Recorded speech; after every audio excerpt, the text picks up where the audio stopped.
Hey guys, Jacob here. So, in this video, I'm gonna show you another puzzle I made. This one is a pretty fun one. It is a mini 11 by 11 ball.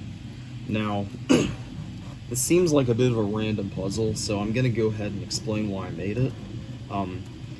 If any of you have heard of Matt Bonner, he made a giant 11 by 11 ball, and he texted me a few months ago, suggesting I make a tiny version of it.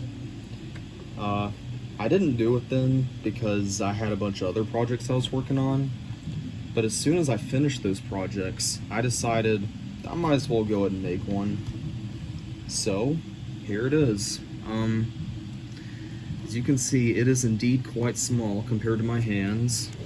Here it is, next to a 3x3. It has a diameter of 75 millimeters. And this is just an 11 by 11, but in ball form. So, I'm going to do a demonstration of the turning quality.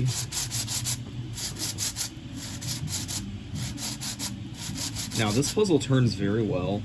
The only issue is it's very hard to align just because of its spherical shape.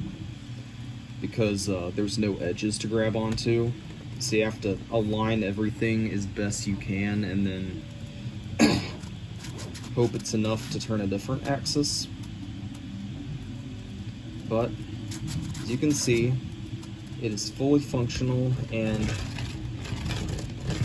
it's very fun to just roll around. I've had a lot of fun just fiddling with this puzzle. And it's really fun to just spin it. So, I'm gonna put it in the checkerboard pattern now.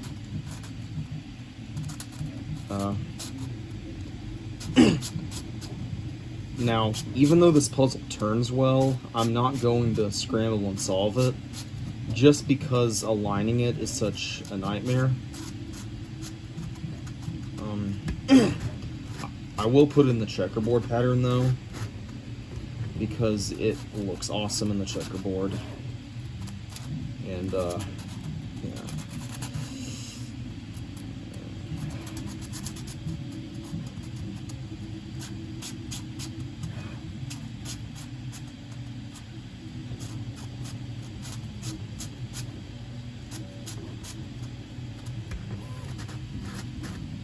So, as you can see, it turns no problem. Just aligning it is tricky. But I mean, this puzzle is a very fun size. It's roughly the size of a tennis ball.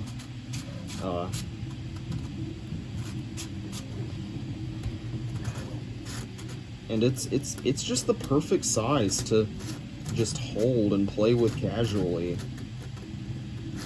Back in the day, the 11 by 11 was the biggest cube you could buy, and it'd be ginormous. I know that because I have the original 11 by 11. But anyway, here's what it looks like in the checkerboard. Looks quite nice. Now I'm gonna take it out of the checkerboard. And then, just to add a little bit more to this video, I'm going to also put it in the flower pattern when I'm done taking it out of this pattern, just to really show how cool patterns look on it. Now, I would do a super flip, but that would take way too long and be way too tricky to align. Also, I don't want to scramble it because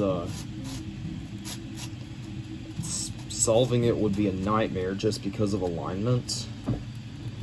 But at the same time, I'm curious to see what it would look like scrambled.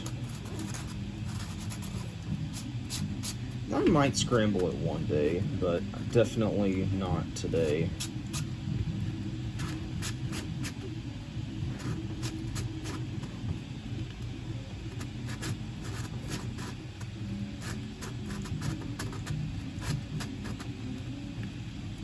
Yep. And this is the first spherical puzzle I've ever made. So, alignment is especially tricky for me because I'm not used to ball-shaped puzzles. So, solved again. Now, to put it in the flower pattern. In other words, the ring pattern, for those of you who don't know.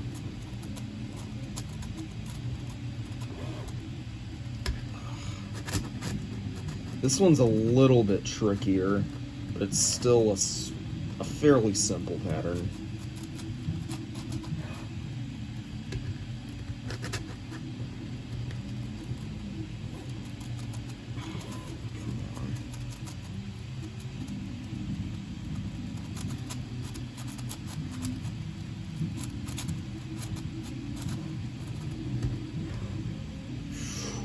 Yeah.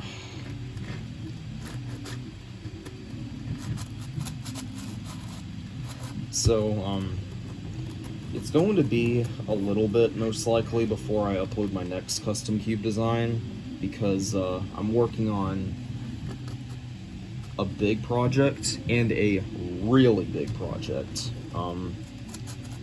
However, I'm not going to reveal what either of those are until they are done. So you're just gonna have to stick around and wait. Trust me though, it will be worth it.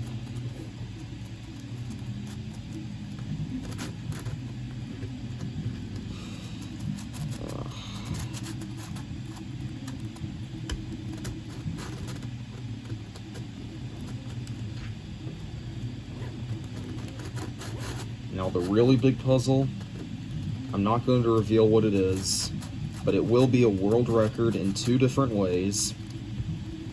It's probably going to take over a year to make, and let's just say it is the ultimate puzzle for insanity.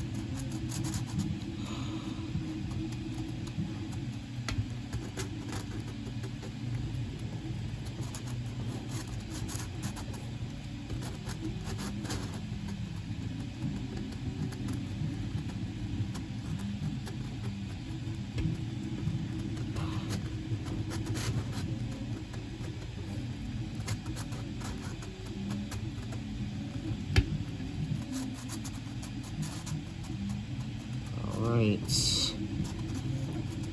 Yeah, doing patterns on this puzzle takes forever just because of the alignment. I guess I could, in theory, make a magnetic version, but because of the mechanism, there wouldn't be any room for magnets in the pieces.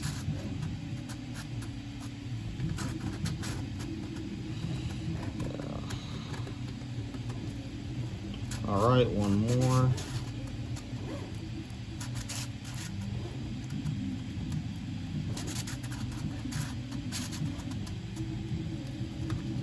And